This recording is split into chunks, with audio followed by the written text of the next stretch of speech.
Good afternoon to all of you. In the previous class, we have discussed about the inquest. In the discussion, we have already dealt that inquest is inquiry or investigation into the death where death is due to a natural cause, sudden और suspicious. किसी भी प्रकार के अप्राकृतिक, अचानक और संदेहास्पद मृत्यु के केस में कारणों का पता लगाने के लिए जो जांच पड़ताल और जो इन्वेस्टिगेशन की जाती है उसी को हम लोग कहते हैं इंक्वेस्ट कहते हैं। तो सबसे पहले आपको ये जानने की जरूरत है कि इंक्वेस्ट किस किस केसेस में करना चाहिए, इंक्वेस्ट किस किस केसेस में करना चाहिए। तो उसमें सबसे पहले मैंने बताया था कि there should be sudden death. Death कैसा होना चाहिए? सडन होना चाहिए। सुसाइड का होना चाहिए, होमिसाइड हो या एक्सीडेंटल। सुसाइड जब कोई पर्सन अपने आप को क्षति पहुंचाने, अपने आप को मारने के लिए जब कोई उपाय करता है तो उसको सुसाइड करते हैं। जब कोई दूसरा पर्सन किसी को मारता है तो उसको होमिसाइड करते हैं। और किसी भी प्रकार की दुर्घटना के कारण कुछ होता है उसको एक्सीडेंटल कहते हैं। किसी दवा के साइड इफेक्ट से अगर हो जाए, यानी कि death from poisoning, death from drug misfortune, और किसी प्रकार के कल कारखानों में काम करते वक्त कोई दुर्घटना हो जाए जिसको हम मशीनरी डेथ कहेंगे, उस केस में भी हम लोग इन्वेस्ट करवाएंगे। उसके बाद सबसे बड़ा आता है कि आपका डेथ ड्यूरिंग ऑपरेशन। ऑपरेशन करते समय, ऑपरेशन के दौरान अगर डेथ हो जाए, डेथ ड्यूरिंग ऑपरेशन हो तो उसमें भी हम लोग को इंक्वेस्ट करवाने की जरूरत है। इंक्वेस्ट का सिर्फ और सिर्फ एक ही मकसद होता है कि अननेचुरल डेथ के कॉज को पता करना। तो डेथ ड्यूरिंग ऑपरेशन आपका 3 कारणों से हो सकता है। हो सकता है कि ऑपरेशन के समय में उसको जो एनेस्थीसिया दिया गया हो, उसको जो बेहोशी की दवा दी गई हो, उस बेहोशी की दवा का अमाउंट ज्यादा हो सकता है कि ऑपरेशन के समय आपको क्या हो, उसको ज्यादा ऑपरेशन टेबल पे कोई ऐसी दिक्कत हुई हो जिसके कारण क्या हुआ, उसको डेथ हो गई। Third is the post operative shock. Third is the post operative shock, यानी ऑपरेशन के बाद उसको पोस्ट ऑपरेटिव शॉक हो गया हो। शॉक क्या होता है? Shock is the condition, shock is a medical condition in which there is reduced supply of blood to all over the body, यानी बॉडी के पूरे पार्ट में there is reduced supply of the blood। उसके बाद हम लोग बात करते हैं कि अगर डेथ मेडिकल नेग्लिजेंस के कारण, डॉक्टर की अनदेखी के कारण अगर डेथ हुआ हो तो उसमें भी हम लोग क्या करवाएंगे? इंक्वेस्ट करवाएंगे। Death due to medical negligence, death due to medical negligence. Medical negligence का कहने का मतलब क्या होता है कि चिकित्सकीय अनदेखी। सपोज दैट, मान लीजिए कि आप एक गवर्नमेंट चिकित्सा सेवा में आप चले गए, आपकी नाइट ड्यूटी लगी हुई है, आप रात में सो रहे हैं, उसी दौरान कोई पेशेंट आता है, ठीक, पेशेंट आता है, पेशेंट के अटेंडेंट बोलते हैं डॉक्टर साहब चलिए जरा मरीज को देख लीजिए। आप आलस के मारे या किसी कारण से आपको जाने में देर हो गई, उतने में ही अगर उस पेशेंट की डेथ हो जाती है तो आपके ऊपर मेडिकल नेग्लिजेंस का केस लगता है, आपके ऊपर मेडिकल नेग्लिजेंस का चार्ज लगता है। अगर किसी भी प्रकार का आप अपने कार्य में अनदेखी करते हैं और उस अनदेखी के कारण अगर पेशेंट की किसी भी प्रकार से अगर हानि होती है तो this case comes under the medical negligence. उसके बाद आपका आता है अगर किसी पर्सन का डेथ अगर हो जाता है जेल में या पुलिस कस्टडी में, अगर किसी भी पर्सन का अगर डेथ हो जाए,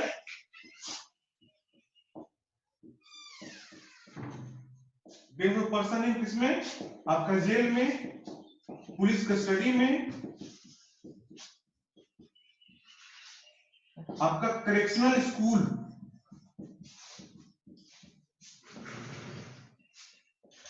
या मेंटल हॉस्पिटल। या मेंटल हॉस्पिटल में। Jail, police custody, correctional school या मेंटल हॉस्पिटल। जेल का मतलब कारागार। अगर किसी भी आरोपी का अगर आरोप उसके ऊपर सिद्ध हो जाता है तो उसको सजा होती है, और सजा होने को काम वो कहां रहता है? जेल में। पुलिस कस्टडी का मतलब होता है हवालात, यानी किसी के ऊपर अभी आरोप लगा है, अभी आरोप अभी सिद्ध नहीं हुआ है, the person is in the charge but the offence is not being proven, then it comes under the police custody. उसके बाद होता है करेक्शनल स्कूल। जब कोई भी कम उम्र का बच्चा जो जुवेनाइल एज का होता है, अगर वो गलती करता है तो उसको बाकायदे संविधान के हिसाब से सजा नहीं दी जाती है, उसको सुधार के लिए बाल सुधार कारागृह में भेजा जाता है, that is the correctional school. अगर उस करेक्शनल स्कूल में किसी की अगर डेथ हो जाती है तो this death comes under the inquest. अगर किसी पर्सन का डेथ मेंटल हॉस्पिटल में हो जाता है, मानसिक अस्पताल में हो जाता है, the person is not Sen, the person is psychologically handicapped, this case comes under the mental hospital. उसके बाद सबसे जो इंपॉर्टेंट चीज जानने का कि dowry death. Dowry death, dowry का नाम आप लोग जानते होंगे, डाउरी का मतलब होता है दहेज। दहेज कि कोई भी ऐसा गिफ्ट, कोई भी ऐसा संपत्ति या कोई भी पैसा जो वधु वर पक्ष के लिए अपने मायके से लाती है, उसी को दहेज कहते हैं। और ये जो है दहेज हमारे समाज में कुप्रथा बन गया है, और उस कुप्रथा को लेके बहुत सारी हत्याएं होती हैं, उससे संबंधित बहुत सारी हत्याएं अक्सर होती रहती हैं, जो अक्सर आप लोग समाचार, रेडियो और अखबार में पढ़ते होंगे।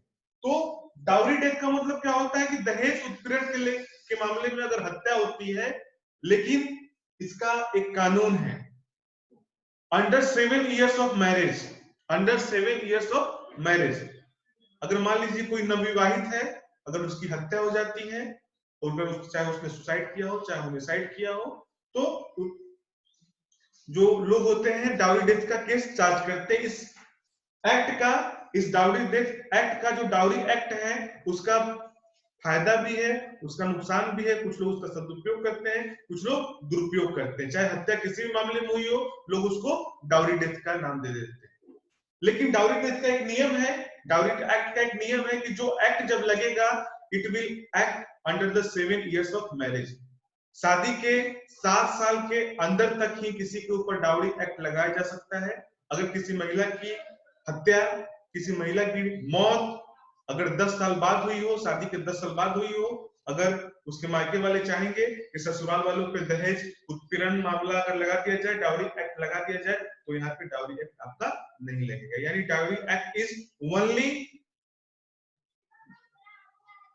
Comes under the 7 years of marriage. आपका शादी के 7 साल के अंदर तक ही डाउरी एक्ट का जो है वो प्रावधान होता है। तो ये सब कुछ केसेस हैं जिसमें इंक्वेस्ट कराया जाता है। अब हम लोग देखते हैं कि टाइप ऑफ इंक्वेस्ट, इंक्वेस्ट का कितना टाइप होता है।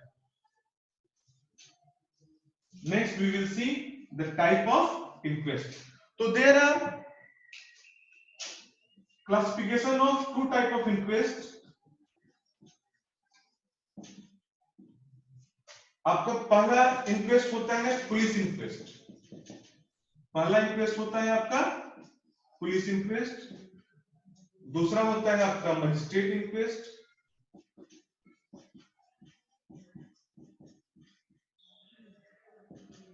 तीसरा क्रोनर्स इंक्वेस्ट।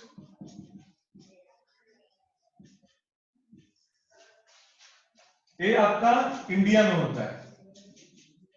ये जो 3 इंक्वेस्ट है वो आपका इंडिया में होता है।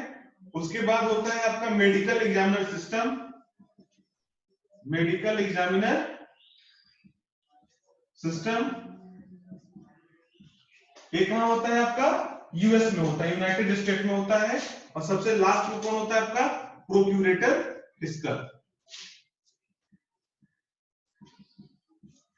सबसे लास्ट में होता है आपका प्रोक्यूरेटर फिस्कल। कहां पे होता है आपका? स्कॉटलैंड। तो basically all over the world there are 5 types of inquest. The first inquest is police inquest, magistrate inquest, coroner's inquest, medical examiner system, procurator fiscal. आपको अलग अलग किताबों में ये भी लिखा होगा inquest held in India, inquest not held in India.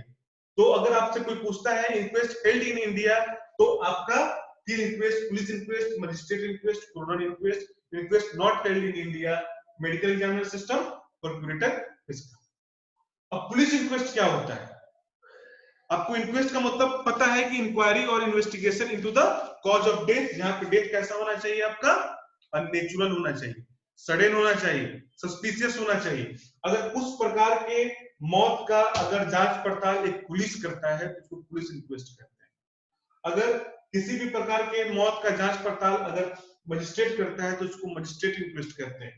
Police inquest, magistrate inquest अभी हमारे संविधान में है, अभी इंडिया में चलता है। लेकिन जो कोरोनर्स इंक्वेस्ट है, कोरोनर्स इंक्वेस्ट है, ये जो है अभी आपके पहले मेट्रोपॉलिटन सिटी में, बंबई में चलता था, लेकिन अभी जो है आपका इंडिया में नहीं चलता है। आपका बॉम्बे और कलकत्ता में चलता था, अभी इंडिया में नहीं चलता है। उसके बाद आपका मेडिकल एग्जामिनर सिस्टम कहां होता है? यूएस में होता है। उसके बाद जो है प्रोक्यूरेटर फिजिकल आपका स्कॉटलैंड में होता है। अगर आपसे कोई पूछे कि प्रेजेंट टाइम में कितने टाइप का इंक्वेस्ट होता है इंडिया में एट प्रेजेंट, तो सिर्फ आप बताइएगा दो, that is the police inquest and the magistrate inquest. Coroner inquest होता था लेकिन अब नहीं होता है, इसको बंद कर दिया गया है। हम लोग देखते हैं सबसे पहला inquest, that is the police inquest. तो पुलिस इंक्वेस्ट का मतलब क्या होता होगा? इंक्वायरी और investigation into the cause of death where death is due to natural, death is unnatural, sudden and suspicious. Police inquest इसमें किसके द्वारा होता है? Inquest is done by the police, inquest is done by the police. और जो आपका inquest करता है उसको हम लोग कहते हैं इन्वेस्टिगेटिंग ऑफिसर, इन्वेस्टिगेटिंग ऑफिसर यानी कि आईओ। क्या कहेंगे? आईओ। पुलिस इंक्वेस्ट का कोई आपसे मतलब पूछे तो बताइएगा कि जब मौत का जांच पड़ताल अगर एक पुलिस के द्वारा किया जाता है, पुलिस विभाग के द्वारा किया जाता है, तो उसको हम लोग कहते हैं पुलिस इंक्वेस्ट। यानी इंक्वायरी और investigation into the cause of death by police where death is unnatural, sudden and suspicious, it is known as the police inquest. Okay, जो आपका इंक्वेस्ट किया जाएगा जिस पुलिस के द्वारा, उसको कहते हैं हम लोग इन्वेस्टिगेटिंग ऑफिसर और it is known as the IO. लेकिन इसका भी एक तरीका है कि इसका जो पोस्ट होना चाहिए वो सीनियर हेड कांस्टेबल से ऊपर होना चाहिए। जो आईओ होना चाहिए, जो इन्वेस्टिगेटिंग ऑफिसर होना चाहिए, that should be the A of the post of the senior head constable. ठीक है। अब हमने आप लोगों को जब बताया था तो तीन चीज बताया था, एक आईपीसी बताया था, एक सीआरपीसी बताया था और एक इंडियन एविडेंस आईईए बताया था। तो सीआरपीसी में मैंने बताया था कि criminal procedure code, it is the set of law and regulation which deals with mechanism to find out the guilt thing, find out the crime. तो आपका इंक्वेस्ट भी मैकेनिज्म है, इंक्वेस्ट भी एक तरीका है क्रिमिनल क्राइम को पता करने का, ऑफेंस को पता करने का। तो जो आपका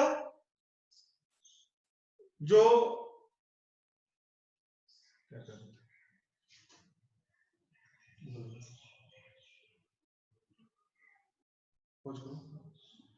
पेनल कोड जो बता रहे हाँ, तो जो आपका मैं बता रहा था कि जो पुलिस इंक्वेस्ट है तो इसमें डेथ को जो पता किया जाता है, तो ये भी एक प्रोसीजर है।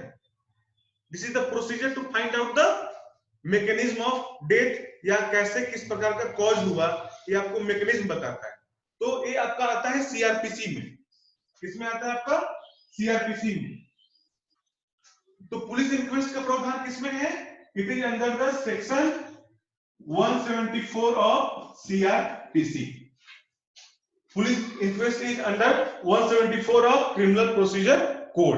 ओके, बिकॉज इंक्वेस्ट या police inquest is the method to find out the criminal act. और इसको कौन करता है? एक इन्वेस्टिगेटिंग ऑफिसर करता है, और उसका पोस्ट किससे नीचे नहीं होना चाहिए? आपका सीनियर हेड कांस्टेबल से नीचे नहीं होना चाहिए। अगर आपसे कोई पूछे इसका एम क्या है, aim of police inquest, aim of police inquest, तो इसका 4 एम होता है। क्या होता है? सबसे पहला कि मरने वाले पर्सन का आइडेंटिटी ऑफ डेड पर्सन, उसको पहचान करना, मरने वाले पर्सन को पहचान करना, उसके टाइम ऑफ डेथ को पता करना, मृत्यु के समय को पता करना,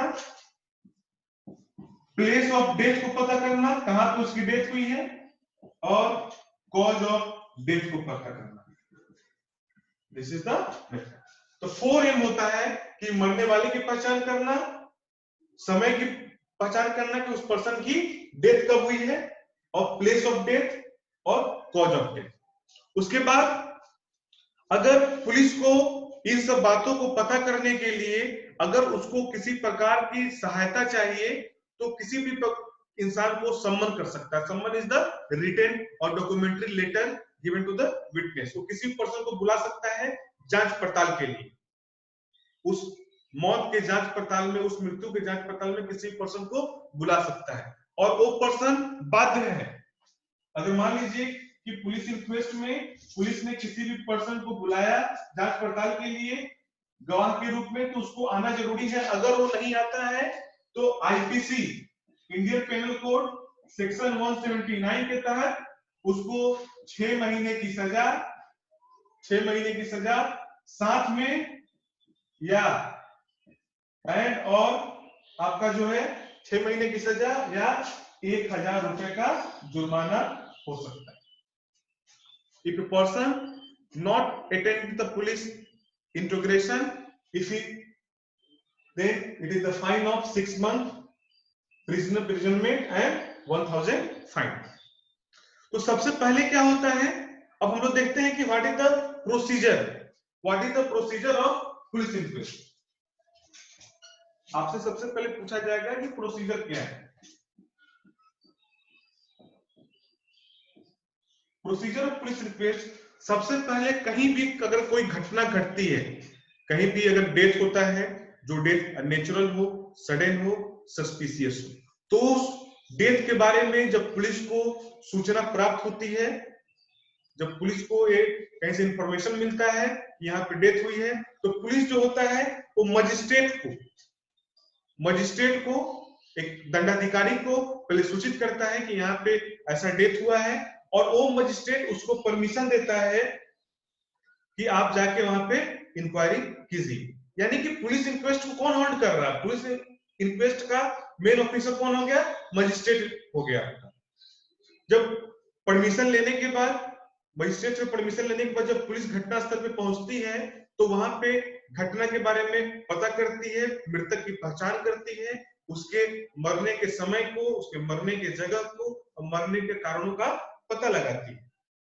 और वहां पे जो घटनास्थल पे या घटनास्थल के आसपास के जो मौजूद रिस्पेक्टेड पर्संस होते हैं, जो गवाह के रूप में काम करते हैं, उसको हम लोग पंच कहते हैं।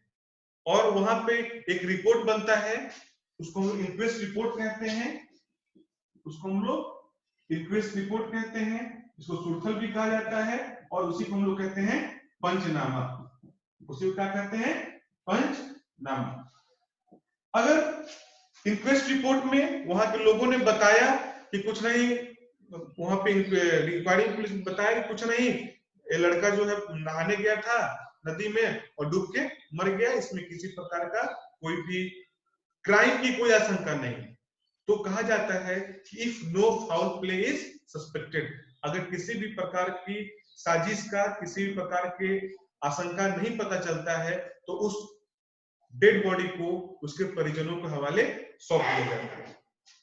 लेकिन अगर किसी भी प्रकार का साजिश का, किसी भी प्रकार का मर्डर का, किसी भी प्रकार का क्राइम का अगर पता चलता है, in suspected cases the body is sent to the postmortem for the examination. तो बॉडी को कहां भेज दिया जाता है? पोस्टमार्टम भेज दिया जाता है। और पोस्टमार्टम हाउस भेज दिया जाता है, वहां पे उसका पोस्टमार्टम होता है। पोस्टमार्टम मतलब होता है आपका examination of the body after the death. तो वहां पे आपका बनता है पोस्टमार्टम रिपोर्ट। वहां पे कौन बनता है? Postmortem report. वहां पे बनता है आपका पोस्टमार्टम रिपोर्ट। पोस्टमार्टम रिपोर्ट कौन बनाता है? एक डॉक्टर बनाता है, who is authority for performing postmortem examination. और इन्क्वेस्ट रिपोर्ट कौन बनाया आपका? एक पुलिस बनाया। और एक कौन बनाया आपका? एक डॉक्टर बनाया। अगर किसी भी प्रकार में अगर इन्क्वेस्ट रिपोर्ट में और पोस्टमार्टम रिपोर्ट में अगर समानता है तो ठीक है। अगर किसी भी प्रकार का आपका अंतर है, इन्क्वेस्ट रिपोर्ट कुछ और कह रहा है कारण, पोस्टमार्टम रिपोर्ट कुछ और कारण कह रहा है, तो हमेशा पोस्टमार्टम रिपोर्ट को ही हम लोग वरीयता देते हैं। तो postmortem report is prevailed over the inquest report. और फिर ये जो रिपोर्ट आएगा, जो पूरा रिपोर्ट बनेगा, उसको कहां भेज दिया जाता है? मजिस्ट्रेट के पास भेज दिया जाता है, डिस्ट्रिक्ट मजिस्ट्रेट या सब डिविजनल मजिस्ट्रेट। तो यही होता है पूरा आपका पुलिस इन्क्वेस्ट का प्रावधान। तो सबसे पहले क्या होता है? सबसे पहले हम लोग देखते हैं पुलिस इन्क्वेस्ट को फिर से एक बार। इंक्वायरी और investigation into the cause of death by the police where the death is unnatural, suspicious और सडन। इसको किसमें डिफाइन किया गया है? Section 174 of CrPC. Section 174 of CrPC, because in this section this is given how to find out the criminal act. Okay, तो करता कौन है पुलिस इंक्वेस्ट? तो पुलिस इंक्वेस्ट करता है पुलिस, और उस पुलिस को कहते हैं हम लोग आईओ यानी इन्वेस्टिगेटिंग ऑफिसर। और इसका पोस्ट किससे नीचे नहीं होना चाहिए? सीनियर हेड कांस्टेबल से नीचे नहीं होना चाहिए। अब एम क्या होता है पुलिस इंक्वेस्ट का? तो फर्स्ट पता करना identity of the person, identity of the dead person, place of the death, time of the death and cause of the death. Okay, उसके बाद अगर पुलिस को इन सब को पता करने के लिए किसी के गवाही की, किसी के बयान की जरूरत पड़ती है, तो पुलिस उस इंसान को बुला सकती है। तो police can summon that person. अगर वो पर्सन बाउंड टू है, वो पर्सन बाध्य है आने के लिए, अगर वो नहीं आता है तो सेक्शन 179 ऑफ आईपीसी के तहत उसको 6 महीने की सजा, सिर्फ 6 महीने की सजा, या उसको 1000 रुपए का जुर्माना हो सकता है। दोनों भी हो सकता है। तो सबसे पहले क्या होता है? सबसे पहले होता है कहीं भी कोई घटना घटती है तो पुलिस वहां, पुलिस को इंफॉर्मेशन जब होता है तो पुलिस इस बात को मजिस्ट्रेट को इन्फॉर्म करती है। मजिस्ट्रेट से परमिशन लेने के बाद वो क्या करती है कि वहां पे घटनास्थल पे जाती है और कारण का पता लगाती है। और वहां के जो लोग हैं, जो रिस्पेक्टेड हैबिटेंट्स हैं, उनको वो पंच बनाती है, विटनेस बनाती है, और उनकी हेल्प से पंचनामा तैयार करती है। उसको इन्क्वेस्ट रिपोर्ट भी कहते हैं। अगर किसी भी प्रकार का कोई संदेह नहीं पाया जाता है तो वहीं पे डेड बॉडी जो होता है वो परिजनों को सौंप दिया जाता है। अगर किसी प्रकार का संदेह हुआ, किसी प्रकार का लगा पुलिस को कि वहां पे जांच में पाया गया कि नहीं यार लोग झूठ बोल रहे हैं, कोई साजिश है, इसको किसी क्राइम के तहत मारा गया है, तो बॉडी को पोस्टमार्टम एग्जामिनेशन के लिए भेज दिया जाता है। पोस्टमार्टम रिपोर्ट बनता है वहां पे। अगर इंक्वेस्ट रिपोर्ट और पोस्टमार्टम रिपोर्ट में अगर कोई अंतर है तो हमेशा पोस्टमार्टम रिपोर्ट को वरीयता दी जाती है। और फिर सब रिपोर्ट बना के कहां भेज दिया जाता है? मजिस्ट्रेट को, यानी कि डिस्ट्रिक्ट मजिस्ट्रेट और एसडीएम को। अब हम लोग नेक्स्ट क्लास में हम लोग मजिस्ट्रेट इन्क्वेस्ट के बारे में चर्चा करेंगे। सर वन क्वेश्चन पूछो सर। पूछ रहे हैं सर कि रोल नंबर बताइए, नाम बताइए पहले। सर प्रियांशुदीप नाम हुआ और रोल नंबर 37। पूछिए।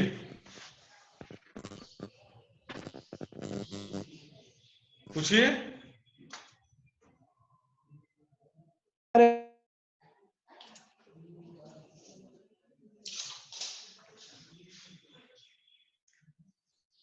क्वेश्चन पूछिए।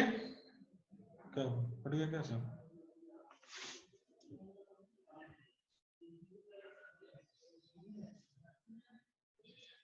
टाइम लगा होगा फिर से लिंक